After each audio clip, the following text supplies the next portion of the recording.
and honored guests, I would like to introduce you to Boy Scout Troop 127. As Scoutmaster of Boy Scout Troop 127, I wish to thank everybody for being here today for the dedication of James Porter's Eagle Scout Project. I would personally like to thank the descendants of these 3 Civil War veterans that James will be honoring today. Ladies and gentlemen, descendants of these 3 Civil War veterans are present, sitting in front of us. At this time, I would like to present the Mayor of Rigglesville, Dr. Gregory Stokes.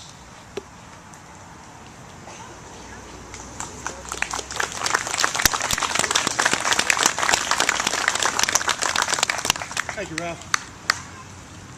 Today we honor our war dead in many solemn ceremonies throughout our great land. We're also blessed with honoring a young man, James Porter, and his family for an achievement that very few Scouts will accomplish, that of attaining the rank of Eagle Scout. It is a long road to Eagle Scout. The award is performance-based, whose standards have been well maintained throughout history. Only 5% of the Scouts that join the U.S. Boy Scouts will attain the rank of Eagle. This represents more than 1 million Boy Scouts since 1911. Since 1911, there have been many famous Americans who have achieved the rank of Eagle Scout. A few of them: Neil Armstrong, the first man to walk on the moon; Willie Banks, Olympic and world record holders; White House President Secretary James Brady, President Gerald Ford, our own Representative Mike Fitzpatrick, and yes, even Mike Rowe from Dirty Jobs is an Eagle Scout. There are many requirements to obtaining this achievement: leadership, service, and outdoor skills being just a few. The ranks that you have to go through are tenderfoot, second class, first class, star, life, and finally the qualifications for Eagle Scout. To advance, there are 120 merit badges available, of which 21 must be obtained to qualify to be considered for Eagle Scout. First aid, citizenship in the community, citizenship in the nation and the world, communications, environmental science, personal fitness, personal management, camping, and family life, emergency preparedness and life-saving, cycling, hiking, and swimming. And just a note about the emergency preparedness. 2004, 5, and 6 saw Rigglesville go through some tremendous flooding. We have professionals that serve in this town, and we also have the Boy Scouts. They're always the first ones there to help, and that help is greatly appreciated. The Scouts go through several things in getting to the point of Eagle Scout. First, they have to learn the skills that are necessary for each and every one of the merit badges. Once they learn this, then they're going to be tested, both orally and in a practical exam.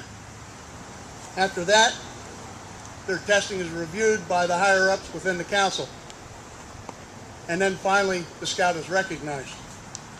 Boy Scout Troop 127 will be nothing without its leadership. Ralph Riegel, the Scoutmaster; Glenn Yupa, the Assistant Scoutmaster; Pete Snyder, Assistant Scoutmaster; and Todd Thoman, also an Assistant Scoutmaster. There are Scout leaders, and then there's Ralph Riegel and his leadership team. Under his guidance, Mr. Riegel has 5 Eagle Scouts. His son Daniel Riegel, who has graduated from college; William Hine, who recently graduated from the Air Force Academy; Christopher Melendez, who is in college getting a degree in law enforcement; David Moser, who's in college; and Joseph Carnes, who is also in college. In addition, Scoutmaster Riegel and Troop 127 has 4 more Scouts with Eagle Scout rank pending. The Eagle Scout project, which you see before us today, is a result of many, many hours of long work and research. Mr. Porter came before the town council and asked for something to do here in town. It was suggested that he take care of these cannons, which had fallen into somewhat of disrepair. The muzzles were full of garbage and rocks. They needed a good scrub and a good paint job, and he and the boys, which he led, have done a magnificent job. Thank you to you and all the Scouts of Troop 127. Thank you.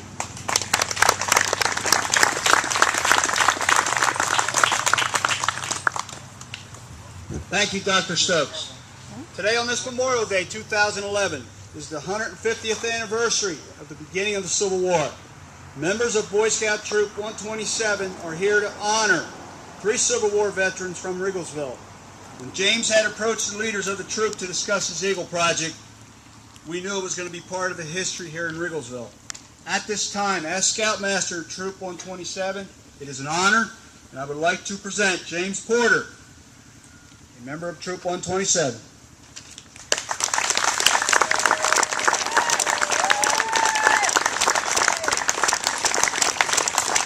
Thank you everyone for being here today on Memorial Day.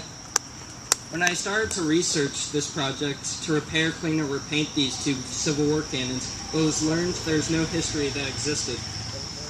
Research revealed on cannon number 36 and number 235 were made at Scott Foundry in Reading, PA, Berks County in 1865.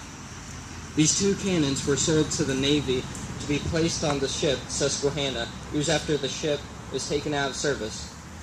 These cannons were placed in storage at Fort Ticonderoga, New York. In the early 1900s, these 2 cannons ended up in the small town of Rigglesville.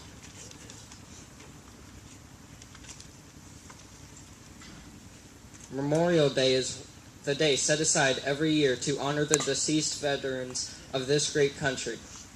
On this Memorial Day, 150 years after the start of the Civil War, I am dedicating my Eagle Project in the memory to our 3 Civil War veterans from Rigglesville: Jonas Nixon, John Kerbaugh, and Frederick Krause.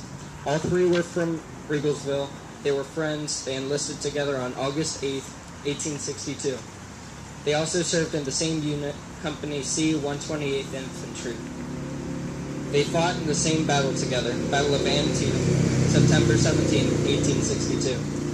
In that same battle on September 17, 1862, Private John Kerbaugh was killed on that field. Private Jonas Nixon was wounded and died a month later on October 4, 1862, in a hospital in Chambersburg, PA. Private Frederick Krause was wounded and released 4 months later and returned to Rigglesville. He later became the first postmaster of Rigglesville, serving for 17 years. He died on June 1, 1909. Written account from the records of Private Krause indicates the same mini-ball that struck his left arm, wounding him, also struck and killed Private Kerbaugh. In later years, the brother of Frederick Krause married the widow of John Kerbaugh. All 3 of these Civil War veterans are buried in the Rigglesville Cemetery. These 3 friends are still together today. Here today to honor these 3 Civil War veterans are folks who have traveled from South Carolina, Delaware, New York, and New Jersey. These folks are the descendants of these 3 Civil War soldiers. Today on this Memorial Day, I dedicate my Eagle Scout project in their memory: Jonas Nixon, John Kerbaugh, and Frederick Krause.